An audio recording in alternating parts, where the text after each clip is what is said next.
Potato bread snacks எப்படி செய்யறதுன்னு பார்க்கலாமா? ஒரு ப்ரெஷர் குக்கரில் தேவையான அளவு உருளைக்கிழங்கு வேக வச்சு தோலை உரித்து மசிச்சு எடுத்து வச்சுக்கோங்க. ஒரு பவுலில் ப்ரெட்டை வந்து தூளாக்கி வச்சுக்கோங்க. இப்போ மசிச்ச உருளைக்கிழங்கு, தேவையான அளவு பெரிய வெங்காயத்தை பொடியாக கட் பண்ணி சேர்த்துக்கோங்க. கேரட் துருவி சேர்த்துக்கோங்க. மல்லித்தழை சேர்த்துக்கோங்க. கூட தேவையான அளவு உப்பு, மஞ்சள் தூள், மிளகாய் தூள், கரம் மசாலா, சீரகத்தூள், மல்லித்தூள் உங்களுக்கு தேவையான அளவு சேர்த்துக்கோங்க. காரத்துக்கு தகுந்த மாதிரி மிளகாத்தூள் சேர்த்துக்கோங்க. எல்லாத்தையும் மொத்தமாக சேர்ந்து ஒரு பால் மாதிரி செஞ்சு வச்சுக்கோங்க. ஒரு பவுலில் கார்ன்ஃப்ளவர் தண்ணியில் கலக்கி எடுத்து வச்சுக்கோங்க. ஒரு 4 ப்ரெட்டை வந்து க்ரம்ஸ் எடுத்து வச்சுக்கோங்க. இந்த கரைச்சி வச்ச கார்ன்ஃப்ளவர் டிப் பண்ணி ப்ரெட் க்ரம்ஸில் கோட் பண்ணி இந்த மாதிரி எடுத்து வச்சுக்கோங்க.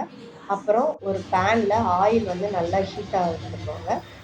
நம்ம செஞ்சு வச்ச ப்ரெட்டை வந்து ப்ரெட் அண்ட் பொட்டேட்டோ ஸ்நாக் வந்து எண்ணெயில் ஒன்றா போட்டு கோல்டன் ப்ரௌன் வர மாதிரி எடுத்து 2 சைடு போட்டு ஃப்ரை பண்ணி எடுத்துக்கோங்க. அதை பார்க்கும்போதே ரொம்ப டெம்ப்டிங்காக இருந்துச்சு செய்யும்போது.